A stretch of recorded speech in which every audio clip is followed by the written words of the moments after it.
দেখ চন্দননগরবাসী, দেখে নে বাগাডাঙ্গা আসছে, একটা পাড়ার সাথে কতগুলো ছেলে আসতে পারে, দেখ কত হাজার ছেলে।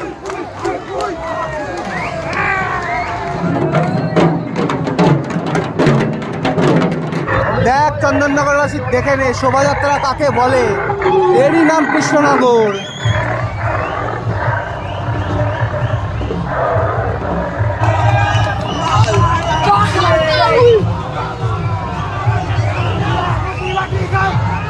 দেখে নে চন্দননগরবাসী, এই একটা পাড়ায় 3.5 থেকে 4,000 ছেলে আসে একটা ঠাকুরের সাথে।